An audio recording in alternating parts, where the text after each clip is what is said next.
बीते दिनों हजारीबाग के बड़का गांव विधानसभा क्षेत्र में पूर्व मंत्री योगेंद्र साव का घर टूटा और एनटीपीसी के द्वारा उनके घर को तोड़ा गया। तो उनकी बेटी जो पूर्व विधायक हैं और कांग्रेस नेत्री भी हैं, अम्बा प्रसाद ने आज प्रेस कॉन्फ्रेंस कर एनटीपीसी के खिलाफ और राज्य सरकार के खिलाफ कड़ी आपत्ति दर्ज की।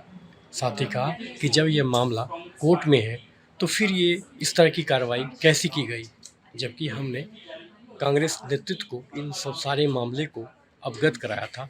कांग्रेस नेतृत्व ने भी मुझे आश्वस्त किया था कि वहाँ के जो डीसी हैं उनको हमने कह दिया है कि इस तरह की कार्रवाई फ़िलहाल नहीं होगी, जबकि ये कोर्ट में मामला है।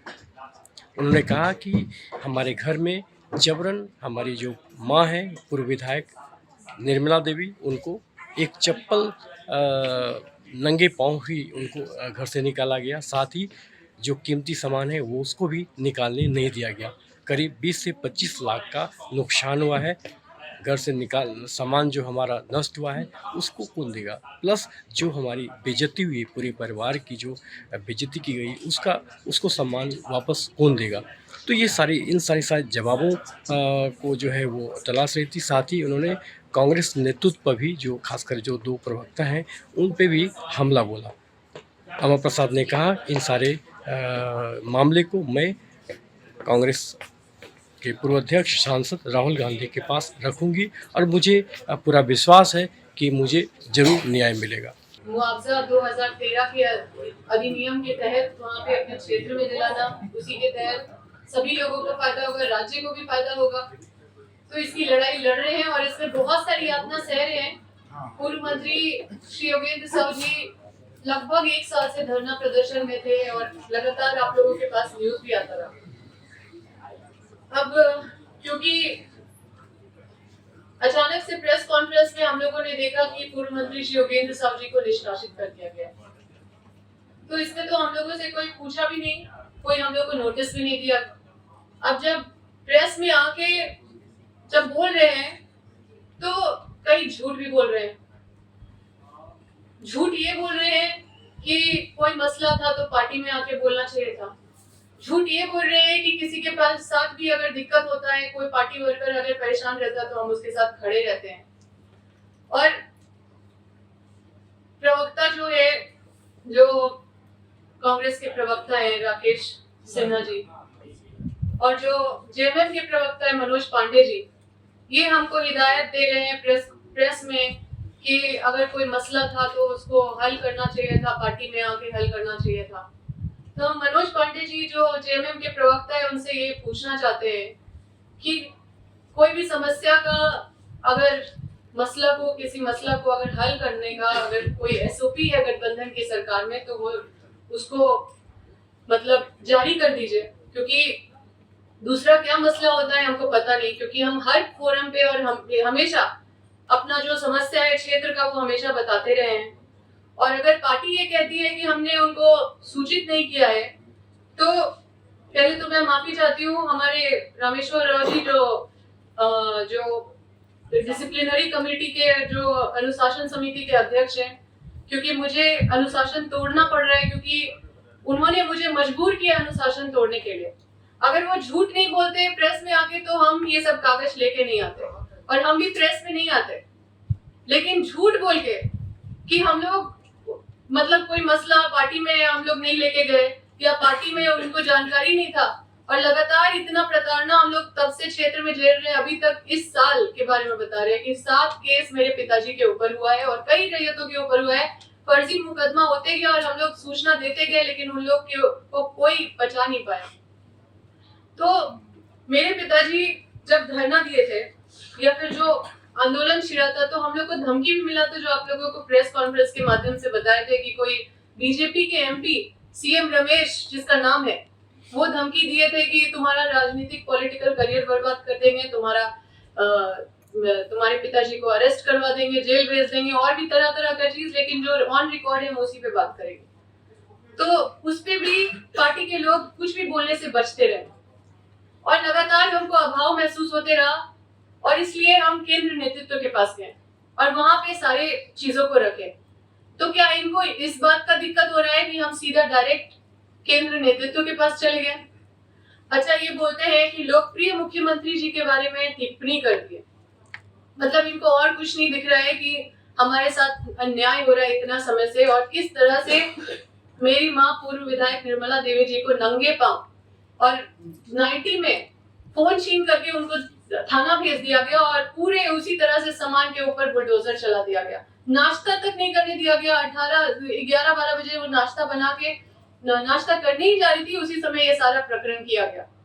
1 बजे जब तक हम पहुंचे थे तब तक पूरा घर ढा दिया गया था। उस दिन मेरे पिताजी दिल्ली में थे, और ये सारा कार्रवाई सोचिए कि इतना सारा पुलिस तैनात करके 2000 पुलिस तैनात करके वहां पे दे दिया गया। क्या माननीय मुख्यमंत्री जी मेरा सूद लिए कि क्या दिक्कत है? ये सब कार्रवाई करने से पहले पार्टी ने कुछ सूद लिया? अगर हमने नहीं बताया तो ये क्या है फिर, जिसमें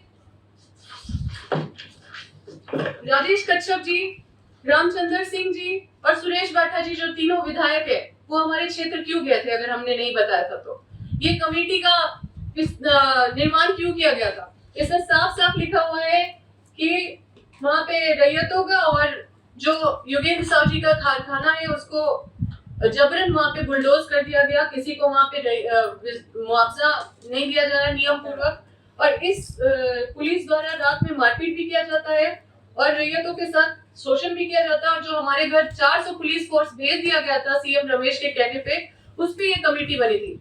अब उस पे ये कमेटी बनी तो रिपोर्ट क्या हुई? ये क्या अनुशासन समिति ने सूद लिया? क्या अनुशासन समिति एक पक्ष कार्रवाई के लिए बस है? क्योंकि जब हम माननीय मुख्यमंत्री जी के खिलाफ अगर पूर्व मंत्री योगेंद्र साहु जी अपना मतलब जब उनको अपना दर्द पे वो बोल रहे थे, तब उनको याद आया कि हम लोग कांग्रेस के हैं, और उससे पहले भूल गए थे कि हम लोग कांग्रेस के हैं। तो ये कमेटी बनी।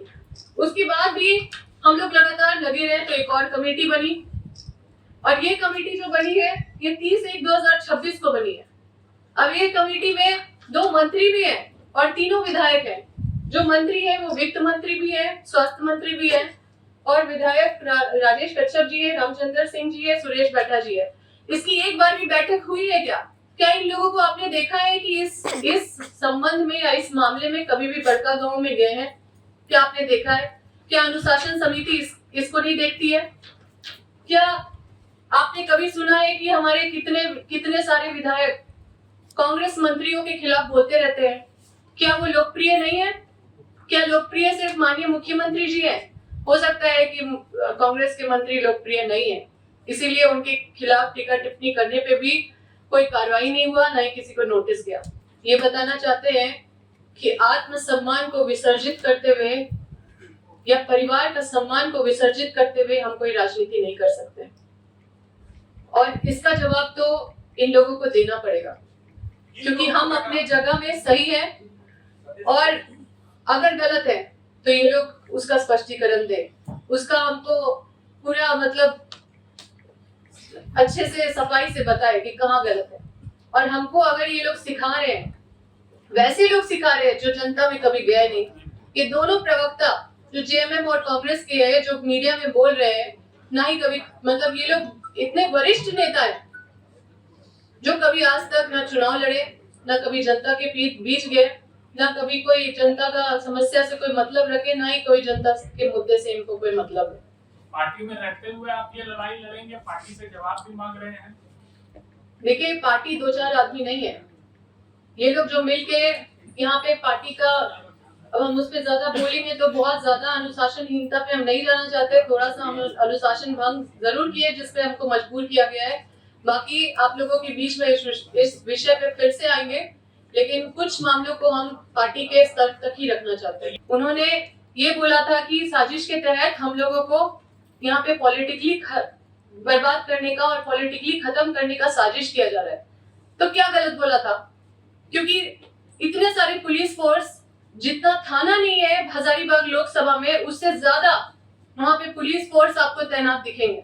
हमको लगता है दूसरे जिला से भी बुला लिए गए थे। इतना हूटर, इतना सायरन बजा के कम से कम 100 गाड़ी तो हम खुद से गिने जो वहां पे जाके हूटर बजा रहे थे। आप सोचिए, एक अकेली महिला, संवेदनशीलता भी नहीं है। तो उस समय से लेकर ये 1 तारीख 22/8/2025 से लेकर ये जब परसों जब पूर्व मंत्री योगेंद्र साहु जी अपना वीडियो रिलीज किए तब उनको नींद खुला। इतने दिन से प्रवक्ता हमारे कहाँ सोए हुए थे? इनको जो मन करता है, जो बोला जाता है वो बोल देते हैं भोंपू की तरह। हाँ, जो सिखा दिया जाता है वो बोल देते हैं, हंसते हंसते बात करते हैं, कोई गंभीरता नहीं है। अच्छा, आपने प्रेस कॉन्फ्रेंस में राहुल गांधी का नाम क्यों लिया? जब योगेंद्र साहु पूर्व मंत्री के निष्कासन से संबंधित था तो उस पर वही बात करना चाहिए था। आप उस प्रेस कॉन्फ्रेंस में माननीय राहुल गांधी जी को प्रधानमंत्री का बात करने लगे। आप क्या केंद्र नेतृत्व को उस प्रेस कॉन्फ्रेंस में क्यों घसीटे? आप बोल रहे हैं कि हमको प्रधानमंत्री बनाना है माननीय राहुल गांधी जी को, तो इसका मतलब कि आप योगेंद्र साहु जी पार्टी में थे इसलिए प्रधानमंत्री नहीं बन पा रहे थे, ये कहना चाहते हैं? या फिर हम लोग मिल लिए राहुल गांधी जी से इसलिए उनका नाम घसीटा गया? या उनको ये तकलीफ है कि हम यहाँ पे इनको बाईपास करके और डायरेक्ट राहुल गांधी जी से डायरेक्ट हो गए, वहां पे मिल लिए? आपके राज्य की खबरें, आपके शहर की खबरें सबसे पहले जानने के लिए देखते रहें अमर उजाला। चैनल को सब्सक्राइब जरूर कर लें और पाएं हर अपडेट।